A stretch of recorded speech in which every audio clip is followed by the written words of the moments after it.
Artificial intelligence यानी AI बहुत तेजी से फाइनेंस की दुनिया को बदल रहा है। जो चीजें कभी साइंस फिक्शन हुआ करती थीं, वो अब आम हो गई हैं। एआई का इस्तेमाल बहुत से कामों के लिए किया जा रहा है, जैसे कि फ्रॉड ढूंढना और कस्टमर सर्विस देना। इस टेक्नोलॉजी में इतनी ताकत है कि ये फाइनेंशियल सर्विसेज को और भी एफिशिएंट, सस्ता और सबके लिए एक्सेसिबल बना सकती है। लेकिन फाइनेंस में एआई के बढ़ने से कई एथिकल कंसर्न्स भी खड़ी होती है। सबसे जरूरी एथिकल इश्यूज में से एक है अकाउंटेबिलिटी यानी जवाबदेही। एआई सिस्टम्स अक्सर ओपेक होते हैं, जिसकी वजह से यह समझना मुश्किल हो जाता है कि वो फैसले कैसे लेते हैं। इस ट्रांसपेरेंसी की कमी की वजह से किसी को भी जिम्मेदार ठहराना मुश्किल हो सकता है जब चीजें गलत हो जाती हैं। उदाहरण के लिए, अगर एक AI powered loan application system किसी योग्य एप्लीकेंट को लोन देने से मना कर देता है, तो यह पता लगाना मुश्किल हो सकता है कि फैसला सही फैक्टर्स पर बेस्ड था या फिर बायस पर। एक और एथिकल कंसर्न यह है कि एआई एग्जिस्टिंग इनइक्वालिटीज को और भी बढ़ा सकता है। एआई सिस्टम्स डेटा से सीखते हैं, और अगर वो डेटा बायस्ड है तो एआई सिस्टम भी बायस्ड होगा। इससे अनफेयर और डिस्क्रिमिनेटरी आउटकम्स हो सकते हैं। उदाहरण के लिए, एक एआई पावर्ड हायरिंग सिस्टम जो ऐसी कंपनी के डेटा पर ट्रेन हुआ है जहां औरतों के साथ भेदभाव होता रहा है, वो भी यही भेदभाव आगे बढ़ा सकता है। इन चैलेंजेस के बावजूद एआई में फाइनेंस को बेहतर बनाने की क्षमता है।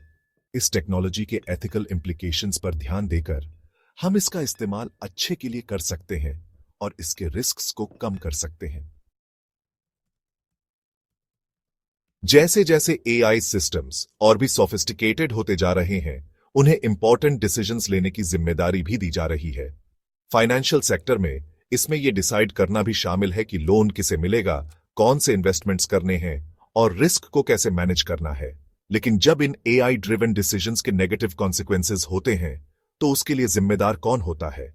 एआई के जमाने में अकाउंटेबिलिटी तय करने में एक चुनौती यह है कि ये सिस्टम्स बहुत कॉम्प्लेक्स होते हैं। एआई सिस्टम्स अक्सर कई एल्गोरिथम्स से मिलकर बने होते हैं, जो बहुत कॉम्प्लिकेटेड तरीके से इंटरैक्ट करते हैं। इससे यह पता लगाना मुश्किल हो जाता है कि कोई पर्टिकुलर डिसीजन क्यों लिया गया। एक और चुनौती है कई एआई सिस्टम्स की ट्रांसपेरेंसी की कमी। इन सिस्टम्स की वर्किंग अक्सर छुपी हुई होती है, जिससे यह समझना मुश्किल हो जाता है कि वो डिसीजंस कैसे ले रहे हैं। ट्रांसपेरेंसी की इस कमी की वजह से जब चीजें गलत हो जाती हैं, तो किसी को भी जिम्मेदार ठहराना मुश्किल हो जाता है। एआई पर ट्रस्ट बनाने के लिए अकाउंटेबिलिटी का सवाल बहुत जरूरी है। अगर लोगों को विश्वास नहीं होगा कि एआई सिस्टम्स फेयर और अकाउंटेबल हैं, तो वो इंपॉर्टेंट डिसीजंस के लिए उन पर भरोसा नहीं करेंगे। एआई सिस्टम्स का ओपेक होना एक बहुत बड़ी चिंता का विषय है, जिसे अक्सर ब्लैक बॉक्स प्रॉब्लम कहा जाता है। अगर हमें यह नहीं पता होगा कि एआई सिस्टम कौन सा डेटा यूज कर रहा है या उसे प्रोसेस कैसे कर रहा है, तो हम ये नहीं समझ पाएंगे कि वो अपने कंक्लूजन्स पर कैसे पहुंचता है। ट्रांसपेरेंसी की इस कमी के गंभीर परिणाम हो सकते हैं, खासकर फाइनेंस जैसे फील्ड में, जहां डिसीजंस का लोगों की जिंदगी पर बहुत ज्यादा इंपैक्ट हो सकता है। उदाहरण के लिए, एक एआई पावर्ड सिस्टम को लें जो क्रेडिट वर्दीनेस तय करता है।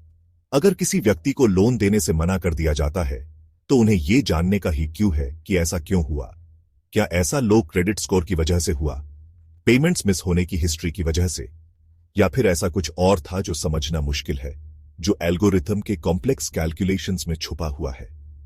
ट्रांसपेरेंसी के बिना यह जानना नामुमकिन है, और यह बहुत ज्यादा अनफेयर लग सकता है। ट्रांसपेरेंसी सिर्फ फेयरनेस के बारे में नहीं है, बल्कि अकाउंटेबिलिटी के बारे में भी है। अगर हमें यह नहीं पता होगा कि एआई सिस्टम्स डिसीजंस कैसे ले रहे हैं, तो हम उनसे गलतियां होने पर उन्हें जिम्मेदार नहीं ठहरा सकते। फाइनेंस में यह और भी जरूरी है, जहां गलतियों के सीरियस फाइनेंशियल कॉन्सिक्वेंसेस हो सकते हैं। एआई में ट्रांसपेरेंसी सुनिश्चित करने के लिए एक मल्टी फेसेटेड अप्रोच की जरूरत है।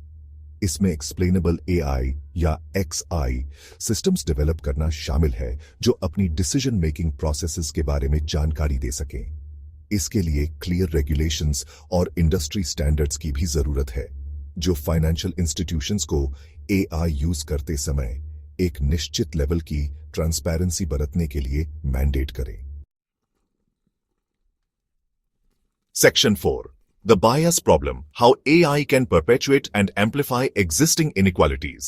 AI systems उस डेटा से सीखते हैं जिस पर उन्हें ट्रेन किया जाता है। इसका मतलब है कि अगर डेटा में ही बायस है, तो AI सिस्टम भी उन बायसेस को इनहेरिट कर लेगा और उन्हें और भी बढ़ा देगा। फाइनेंस के कॉन्टेक्स्ट में इसके बहुत बड़े कॉन्सिक्वेंसेस हो सकते हैं, खासकर मार्जिनलाइज्ड कम्युनिटीज के लिए जो पहले से ही फाइनेंशियल इनइक्वालिटी से ज्यादा प्रभावित हैं। लोन एप्लीकेशंस को असेस करने के लिए इस्तेमाल होने वाले AI पावर्ड सिस्टम के बारे में सोचें। अगर सिस्टम को ट्रेन करने के लिए इस्तेमाल किया गया हिस्टोरिकल डेटा लेंडिंग प्रैक्टिसेस में एग्जिस्टिंग बायसेस को रिफ्लेक्ट करता है, उदाहरण के लिए अगर यह दिखाता है कि एक खास जिप कोड के लोग अपने लोन्स चुकाने की संभावना कम रखते हैं, तो AI सिस्टम उस जिप कोड को हायर रिस्क से जोड़ना सीख सकता है और उस एरिया के एप्लीकेंट्स को ऑटोमेटिकली लोन्स देने से मना कर सकता है। इसका मतलब यह नहीं है कि AI सिस्टम्स स्वाभाविक रूप से बाइस्ड होते हैं, बल्कि यह डेटा क्वालिटी के महत्व और डेटा में मौजूद बायसेस को एड्रेस करने की आवश्यकता पर प्रकाश डालता है। AI सिस्टम्स में बायस को कम करने के लिए डाइवर्स और रिप्रेजेंटेटिव डेटा सेट्स का इस्तेमाल करना बहुत जरूरी है। एल्गोरिथम्स में बायस को आइडेंटिफाई और करेक्ट करने के लिए टेक्निक्स डेवलप करना भी बहुत जरूरी है। इसके अलावा AI सिस्टम्स के रेगुलर ऑडिट से यह सुनिश्चित करने में मदद मिल सकती है कि वे हार्मफुल स्टेरियोटाइप्स को बढ़ावा नहीं दे रहे हैं या कुछ ग्रुप्स के साथ भेदभाव नहीं कर रहे हैं। Section 5.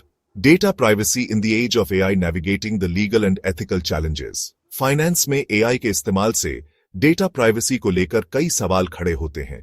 ये सिस्टम्स अक्सर फंक्शन करने के लिए बहुत बड़ी मात्रा में पर्सनल और फाइनेंशियल डेटा पर निर्भर करते हैं, और इस डेटा की प्राइवेसी प्रोटेक्ट करना बहुत जरूरी है। कंज्यूमर्स को यह विश्वास दिलाने की जरूरत है कि उनके डेटा का इस्तेमाल रिस्पॉन्सिबली और एथिकली किया जा रहा है।